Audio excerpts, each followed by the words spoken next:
नमस्कार दोस्तों, मैं मोहित भार्गव आपका स्वागत करता हूं अपने यूट्यूब चैनल में। तो आज हम जानने वाले हैं कि किसानों को उसकी फसल की अच्छी रेट क्यों नहीं मिल पाती है। क्योंकि हम देखते हैं कि जब किसान की फसल कम निकलती है कोई नेचुरल रीज़न की वजह से तो उसे रेट थोड़ी ज़्यादा मिल जाती है, लेकिन जब उसकी फसल एवरेज से ज़्यादा निकलती है तो फिर उसे उसकी फसल की रेट जो है वह कम मिलती है। तो ऐसा क्यों होता है? क्योंकि इससे होता ये है कि जो किसान ने मेहनत करके अपनी ज़मीन की प्रोडक्शन को बढ़ाया है उसका प्रॉफिट तो वो उसे मिलेगा ही नहीं। इसका प्रॉफिट बिजनेसमैन लोग उठाते हैं। तो आज हम इसी को समझने वाले हैं कि किसान का जो मुनाफा उसको मिलना चाहिए उस मुनाफे को कौन ले जाता है। तो आइए समझते हैं नेचुरल डिजास्टर के खतरे अक्सर खेती पर आते रहते हैं और इसके साथ ही किसानों को उसकी प्रोडक्शन की अच्छी रेट न मिलना एक बड़ी प्रॉब्लम है। यही रीज़न है कि 50% से ज़्यादा पॉपुलेशन को काम देने वाली फील्ड इकोनॉमी में सिर्फ 20% कंट्रीब्यूशन कर रहा है, जबकि अगर अपन बिजनेस बेल्ट की बात करें तो वह पॉपुलेशन में तो 22% है, लेकिन इकोनॉमी में कंट्रीब्यूशन 26% है। एग्रीकल्चरल कंट्री में एग्रीकल्चर को ही किनारे रखकर इकोनॉमी को आगे नहीं बढ़ाया जा सकता है और ये बात जो है वह गवर्नमेंट को अच्छे से समझ में आ चुकी है। हालांकि एग्रीकल्चर फील्ड में इम्प्रूवमेंट की बात बहुत टाइम से चल रही है, अभी तक कोई सही इम्प्रूवमेंट सामने नहीं आया है, या फिर ये कहें कि एग्रीकल्चर फील्ड को ध्यान में रखकर कोई सुधार सोचा ही नहीं गया है। कुछ सोचा गया है तो उसके सेंटर में जो है वह मार्केट था और एग्रीकल्चर को कच्चे माल की तरह यूज़ किया गया है। जाहिर है ऐसे किसी सुधार से एग्रीकल्चर और फार्मर्स का भला होने वाला नहीं है।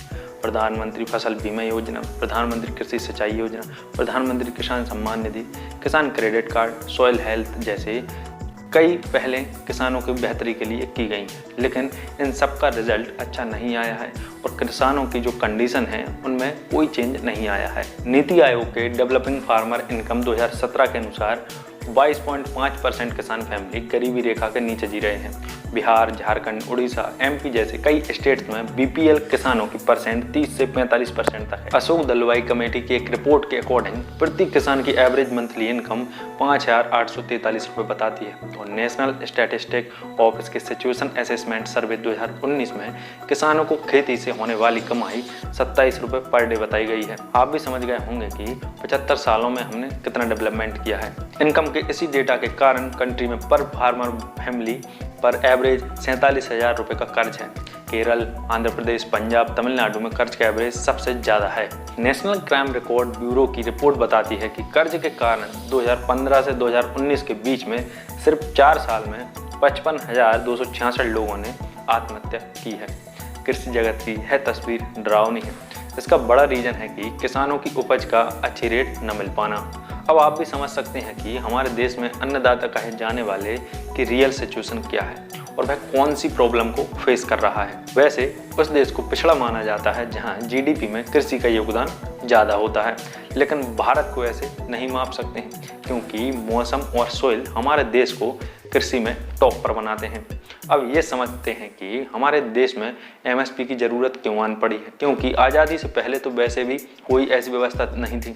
देश में जैसे जैसे हम मॉडर्न खेती की तरफ बढ़ते गए वैसे वैसे ही हमारी खेती करने का बजट जो है वह बढ़ता गया और एमएसपी की ज़रूरत पड़ने लगी। जो जीरो बजट वाली खेती की आज बात हो रही है, मतलब कि जिसमें 0% खर्चा हो खेती करने में, उस खेती की आज बात हो रही है, वह हमारे पास पहले से थी और जिसके साधन और टेक्निक जो है वह हमारे आम लोगों के पास पहले से थे। लेकिन अब मॉडर्न खेती करने से हर चीज़ का सॉल्यूशन खेत में केमिकल छिड़कना हो गया है, जिससे हमारे देश में किसान का खेती करने का जो बजट है वह बढ़ता गया। जीरो बजट की खेती की वजह से ही भारत को कभी सोने की चिड़िया कहा जाता था, लेकिन हमारे देश में अंग्रेजों ने खेती को ख़त्म करने का पूरा सिस्टम तैयार किया और आज़ादी के टाइम तक आते आते उन्होंने पूरी व्यवस्था लगा दी। भारत की खेती दम तोड़ चुकी थी। देश के 34 करोड़ लोगों के पेट भरने के लिए खाद्यान्न बाहर से मंगाने पड़े और क्योंकि कंडीशन ख़राब हो गई थी खेती की देश में, इसलिए हड़बड़ी में हमने अपनी खेती को फिर से तैयार करने की जगह विदेशी खेती के तरीके अपना लिए। अमेरिका के एग्रीकल्चर साइंटिस्ट नॉर्मन बोरलॉग के ग्रीन रेवोल्यूशन का ही वर्जन एमएस स्वामीनाथन के लीडरशिप में भारत आ गया 1968 में। खेती की यह व्यवस्था मार्केट पर डिपेंड थी और इससे मार्केट को ही प्रॉफिट होना था। बीज, खाद, कीटनाशक, जुताई, सिंचाई, कटाई, मड़ाई, हर चीज़ के लिए पैसे खर्च होने लगे और खेती का बजट बढ़ने लगा और मार्केट खेती की लागत पूरी देने के लिए तैयार नहीं था और इसलिए गवर्नमेंट ने एमएसपी का आश्वासन दिया था। एमएसपी किसी भी खेती की उपज की मिनिमम वैल्यू है जिसे गवर्नमेंट डिसाइड करती है। करंट में 23 फसल ऐसी हैं जो कि एमएसपी के अंडर आते हैं। जैसे पूरी दुनिया में कोई भी कोई चीज़ को अगर बनाता है तो उसकी जो रेट है वह खुद डिसाइड करता है, लेकिन किसान के साथ ऐसा नहीं है। उसके लिए फसल की मिनिमम वैल्यू भी नहीं मिल पाती है।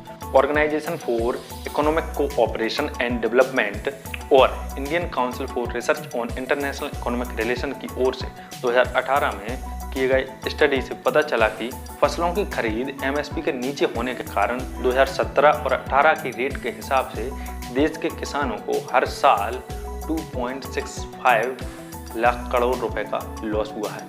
और अगर अपन इस हिसाब से इसे देखें तो यह 2000 से 2016 तक यानी 17 सालों में यह टोटल नुकसान जो है वह 45 लाख करोड़ रुपए बैठते हैं।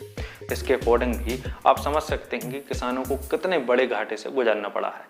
अब इतना बड़ा लॉस सहने वाला किसान कैसे जिंदा रह सकता है? तो लॉस जाने पर प्राइवेट बिजनेस भी बंद हो जाते हैं, गवर्नमेंट एजेंसी भी घाटे में जाने पर बेच दी जाती है, लेकिन किसान घाटे की खेती से इसलिए चिपका हुआ है क्योंकि उसके पास कोई दूसरा ऑप्शन नहीं है। ऐसे गवर्नमेंट की जिम्मेदारी है कि किसानों को बाजार से बचाने के लिए एमएसपी का कवर दें। अब खुद सोचिए, अगर 45 लाख करोड़ रुपए 9.5 करोड़ किसान परिवार में पहुंचे होते तो क्या हो सकता था? सबसे पहले इकोनॉमिक अनइक्वालिटी कम होती, मार्केट में मांग बढ़ती, जॉब्स तैयार होती और इकोनॉमी मजबूत होती। लेकिन सारा पैसा जो है वह किसानों के पास न जाकर कुछ कारोबारियों की तिजोरियों में जाकर बंद हो गए, जो कि मार्केट में मांग होती है ना, सिर्फ तभी इन्वेस्ट करते हैं।